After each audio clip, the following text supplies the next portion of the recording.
상견례부터 시작해서 결혼 준비가 일사천리로 진행되었어요. 연애 6개월 만에 결혼 날짜도 잡고 청첩장도 나오고 결혼 준비가 한창이던 무렵 뺑소니 교통사고로 아버지께서 돌아가셨어요. 아버지의 사업도 바로 내리막길로 들어섰고 그로 인해 빚독촉을 당하게 되었습니다. 평생을 주부로만 살아온 저희 어머니는 어쩔 줄 몰라 하셨고 저 또한 이렇게 빨리 아버지를 잃게 되리라고는 생각지 못했었기 때문에 손 쓸 틈도 없이 다 잃었어요. 제 인생이 이렇게 흔들리고 있을 때 제 약혼자는 공기업의 연구원으로 입사를 했어요.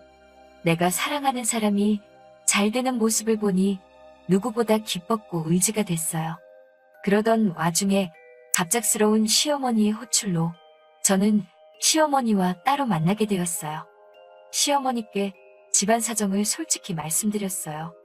시어머니는 괜찮다 하시면서도 이제 자기 아들이 좋은 곳에 취직을 하니 주변의 기대도 크고 보는 눈도 많아졌다며 신경 좀 쓰라고 하시더군요.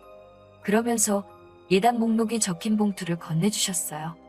씁쓸하더라고요. 집에 돌아와 친정 엄마와 함께 예단 목록을 확인해보니 고급 외제차에 예단비만 3억을 요구하더라고요. 그러면서 강남 아파트 한 채 값은 어렵더라도 반반은 부담했으면 좋겠다는 당부의 말씀까지. 제 여동생은 이 결혼 깨자는 거 아니냐며 어이없어하고 화를 내더군요. 결혼할 생각이 없는 것 같다면서요. 저는 다음날 약혼자를 만나 시어머니가 주신 예단 목록을 보여주며 이거 자기도 알고 있었냐고 물었어요. 그러자 약혼자는 어머니가 예단으로 이렇게 해오라고 하셨어? 그렇구나. 근데 다들 이 정도는 하지 않아? 라며 갈등 없이 준비했으면 좋겠다고 자리를 피하더군요.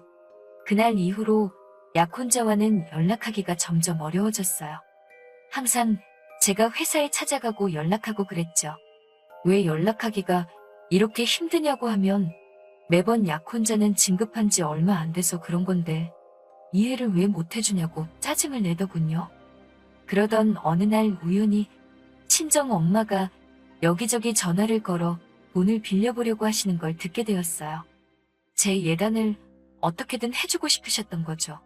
그렇지만 엄마의 그런 모습을 보니 차마 더 이상 이 결혼을 하겠다고 우길 수가 없었어요. 그래서 시어머니를 만나 이 결혼은 어려울 것 같다고 말씀드렸어요. 그러자 시어머니는 그렇다면 어쩔 수 없지 않니? 그래도 청첩장 돌리기 전에 말해줘서 고맙다며 자리를 일어나시더군요. 조금의 아쉬움도 보이시지 않는 시어머니를 보니 이게 시어머니가 원하시던 거라는 걸 알 수 있었어요. 그날 밤 엄마에게 나 이 결혼 안 한다고 했으니까 돈 안 빌려도 된다고 하자 엄마는 돈은 어떻게든 해볼 테니 걱정 말고 결혼하라고 하시는 거예요. 저는 이제 더 이상 돈이 문제가 아니라고 더 매달리면 우리만 불쌍해진다고 소리치고 말았습니다. 그렇게 며칠을 방에서 혼자 미친 사람처럼 멍했다 울었다를 반복한 것 같아요. 야속하게도 제 약혼자는 미안하다는 카톡 한 번 남기고 더 이상 연락조차 없더군요.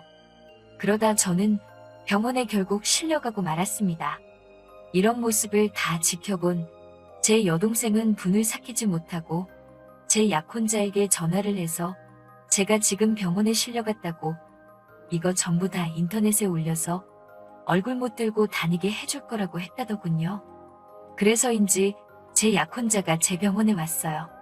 어쩔 수 없이 온 것 같은 그의 모습이 실망스러웠지만 그래도 그를 놓을 수가 없더군요. 그리고 이런 저를 다 지켜본 어머니는 그날 이후로 돌아가신 아빠가 남긴 유일한 재산인 집을 팔았습니다. 엄마는 저에게 집 팔아서 네 예단해줄게. 가서 행복하게 살아. 엄마는 그거면 된다고 말씀하시고 저는 엄마에게 이 결혼 안 하겠다고 말 못해서 미안하다며 그날 우리 둘 서로를 끌어안고 한참을 울었네요. 그렇게 퇴원과 동시에 저와 약혼자의 결혼 준비가 다시 시작되었어요. 시어머니는 떨떠름해 하시는 게 눈에 너무 보였고 여전히 약혼자와 연락은 어려웠지만 그래도 여차저차 결혼식을 올렸네요. 신혼여행 이후 더 황당한 일들이 시작되더군요. 신혼여행에 다녀온 그날 밤, 시어머니께 인사를 드리고 방에 들어가 쉬려고 하는데 시어머니가 저에게 홀어머니랑 같이 살면서 신혼부부가 한 방에서 사는 건 예의가 아니라는 말도 안 되는 소리를 하시면서 각방을 쓰라고 하시더군요. 저는 어이없는 표정으로 남편을 쳐다봤는데 남편도 어머니 말씀도 일리가 있다며 본인 방으로 홀랑 들어가 버려 우리는 졸지에 각방을 쓰게 되었습니다. 게다가 시어머니께선 저에게 청소와 요리, 모든 집안일을 요구하셨어요. 여자가 집을 깨끗이 해놔야 남자가 밖에서 승승장구를 할 수 있다는 주장을 하시면서 말이죠. 저는 더 이상 이 결혼에 어떤 말도 나오는 걸 원치 않았기 때문에 최대한 어머님이 요구하시는 모든 걸 해내려고 죽기 살기로 노력했어요. 하루 종일 노예처럼 일만 했네요. 어머님은 그 흔한 로봇 청소기도 쓰지 못하게 하셨고 걸레질과 설거지도 꼭 제가 제 손으로 해야 직성이 풀리시는 것 같더군요. 그런 와중에도 소중한 아이가 저를 찾아왔습니다. 임신을 했다는 소식을 전하면 남편이 얼마나 좋아할까, 시어머니가 나를 달리 대해주지 않을까, 그런 기대도 들더라고요. 하지만 저희 임신 소식을 들으신 시어머니는 저에게 축하의 말씀은 고사하고 이제 아이를 핑계로 내 아들 목을 옥죄려고 하냐며 폭언을 하시더군요. 집안일도 전혀 줄지 않았어요. 먹고 싶은 건 고사하고 식사라도 하려고 차리고 있으면 맨날 집에서 먹고 놀기만 한다는 식으로 저를 한심하게 보시더군요. 일부러 저 못 먹게 하려고 냉장고를 텅텅 비우시는 일도 부지기수였어요. 하루는 제가 견디다 못해 어머니, 저도 해올 거 다 해오고 시집 왔는데 저한테 왜 이렇게 야속하게 하시냐 하니까 네가 하고 싶어서 해온 건데 뭐하러 그런 생색을 내냐면서 억울하면 다 들고 나가라고 하시더군요. 애도 필요 없다 하시면서요. 이제 와서 친정으로 돌아갈 순 없었어요. 어떻게 한 결혼인데 어떻게든 버티고 아이만 낳으면 달라질 거라는 막연한 기대로 버티고 버텼죠. 며칠 뒤 시어머니가 저녁 식사 약속이 있다고 모처럼 집을 비우셨어요. 저도 이런 날 남편이랑 데이트를 해야겠다는 생각에 남편에게 전화를 했어요. 남편은 미안한 목소리로 오늘 야근이라고 하더라고요. 저는 아쉬운 마음이 들었지만 또 한편으로는 안쓰러운 생각이 들어 그럼 저녁만 얼른 근처에서 같이 먹어야겠다는 생각으로 남편 회사로 향했어요. 회사 근처에 거의 다 도착했을 무렵 남편에게 초밥은 어떠냐고 물어보려고 전화를 하는데 순간 건너편 길에 남편과 어떤 여자가 다정하게 팔짱을 끼고 지나가는 걸 봤어요. 저는 순간 이게 무슨 상황인지 파악이 되지 않아서 남편에게 전화를 걸었습니다. 받질 않더라고요. 저는 알 수 없는 예감에 손발을 덜덜 떨며 그 둘을 미행하기 시작했어요. 한 5분 정도 걸어가니 둘이서 분위기 좋아 보이는 레스토랑으로 들어가더군요. 저는 그때만 해도 마음 한구석에서 그래 뭐 회사 일 때문이지 않을까 생각했어요. 그런데 뒤따라간 레스토랑에는 저녁 약속이 있어서 늦는다고 하신 시어머니가 계시더군요. 셋은 이미 여러 번 같이 본 적이 있는 사이 같았어요. 시어머니는 저에겐 한 번도 보여주신 적 없는 밝은 표정으로 그 아가씨의 이름을 다정히 부르며 이야기를 하고 계셨어요. 저는 그 상황을 믿고 싶지 않았지만 그들의 대화를 들으면서 비로소 모든 걸 알게 되었습니다. 그 여자는 남편의 동료이자 내연녀였고 시어머니는 그 내연녀를 마치 며느리 마냥 생각하고 계셨던 거죠. 시어머니는 우리 아들이 너를 먼저 만났어야 하는데 찰거머리 같은 저를 만나서 청춘을 낭비하고 있다며 혀를 차시더군요. 저는 그 길로 집에 돌아왔어요. 냉정하게 판단해야 한다는 생각과 동시에 뱃속에 있는 내 아이가 너무 걱정이 되더라고요. 하지만 지나친 스트레스를 견디지 못하고 전 결국 일주일 뒤에 유산을 했습니다. 그러자 시어머니는 M이라는 사람이 지 몸도 똑바로 관리를 못해서 애가 죽었다며 폭언을 퍼부으시대요. 저는 더 이상 잃을 것도 눈에 보이는 것도 없었어요. 그래서 일단 증거를 확보하기 시작했어요. 시어머니도 남편도 제가 외도를 눈치챘다는 걸 모르고 있었기 때문에 저는 일단 흥신소에 의뢰를 했습니다. 남편과 상간녀는 어찌나 자주 만나는지 흥신소에서는 이렇게 쉬운 의뢰가 없었다며 100여 장에 달하는 사진과 둘이서 모텔로 들어가는 영상까지 일주일도 걸리지 않아서 저에게 가져다 주었습니다. 이미 간통죄도 없어진 나라법에 제가 딱히 기대할 수 있는 건 없었어요. 저도 순순히 이혼해주고 물러날 생각이 없었고요.